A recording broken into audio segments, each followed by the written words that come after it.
Hey there, and welcome to the Beginner's Guide to Levitation. This is the jumping method. This tutorial is broken down into 3 different sections. We have our intro and planning, where we go over the ideas that we're actually going to be covering in the tutorial. Our next section is image 1. We're going to go start to finish on a complete image, and then in the next section, we're going to be editing a second image. So in this tutorial, you actually get 2 different image edits. The first one, we're going to be removing a jump station. In this case, it's going to be a dresser and show you guys how to get that beautiful levitation effect. And in the second image, we're gonna be dropping the floor completely out of frame to make it look like she's just floating in the middle of an elevator shaft. It's gonna be so cool. All right, let's go ahead and get into the tutorial.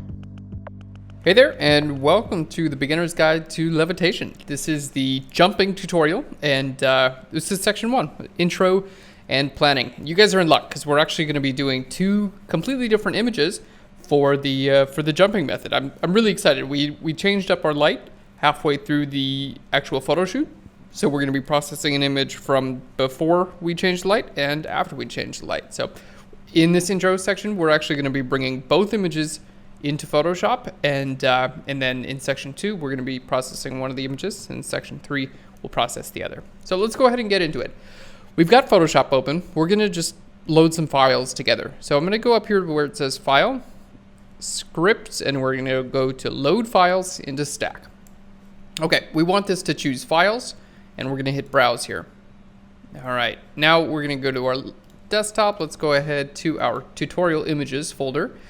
We're going to go on Levitation 2, Jumping Method, which is where we're at right now. And then we have 2 folders in there. We have an Image 1 and an Image 2. So let's go ahead and click on our Image 1, and we can bring this in. I've got tips right now for this tutorial, but they're going to be JPEGs, but we'll do a good job compressing them. So they'll have all the information you need. So let's go ahead and command click on the 2 of those. So both images in Image 1.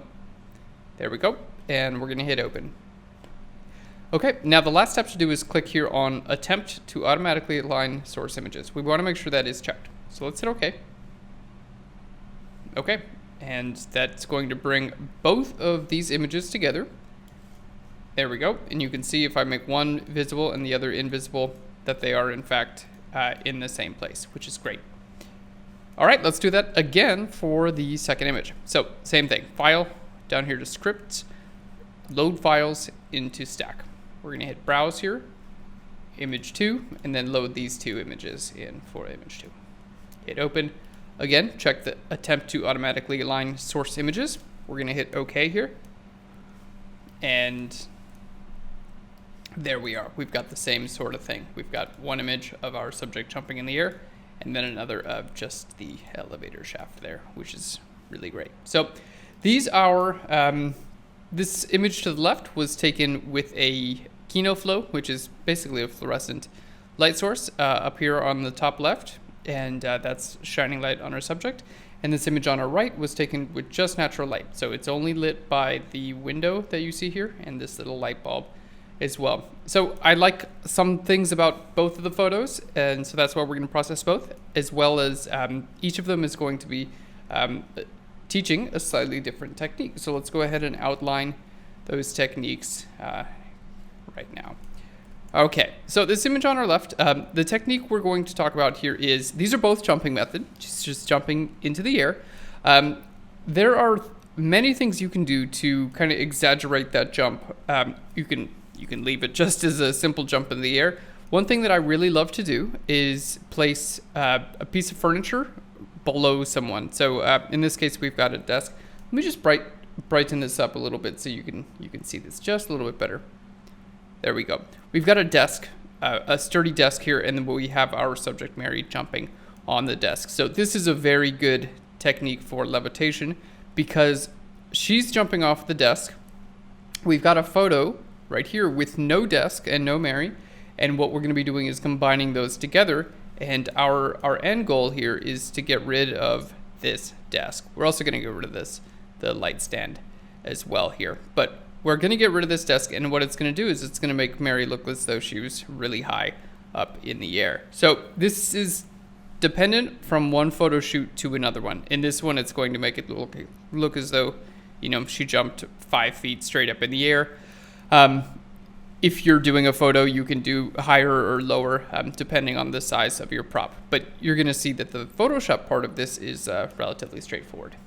Okay, now this other image here, we have, again, our subject as well as a background. What we're going to be doing this time is a slightly different effect where we're going to be taking this entire floor and we're going to be moving it downwards. So we're going to copy basically half of our image, ... We're going to copy this down and then repeat it a couple times and push it downwards. And what it's going to make it do, it's going to extend the lines of the elevator shaft and make it look like basically there's no floor at all. So in this one, our subject is going to pretty much stay in the same place. We're going to push the floor down. And in this image, our subject's going to stay in the same place, and we're going to get rid of this piece of furniture. So I'm really excited. It's going to be a really cool couple tutorials, and we're also going to get into, this is going to be the second image we edit here. We're going to get into some really cool color toning as well to give it just a very artistic feel, which is appropriate when you're working with things like Levitation. Sometimes when you're doing like a corporate headshot, it's not the time to go around playing with, making your shadows blues and purples and things like that. But when you're doing Levitation, this is the perfect time to play around with color toning. So we're going to get into that, and we're going to show you how to color tone and how to have a lot of fun with it. We're going to have a lot of fun. These are both going to be great images to edit together. So I can't wait. All right, that's the end of this section. We'll see you in section 2, where we're going to be editing this image here on our left.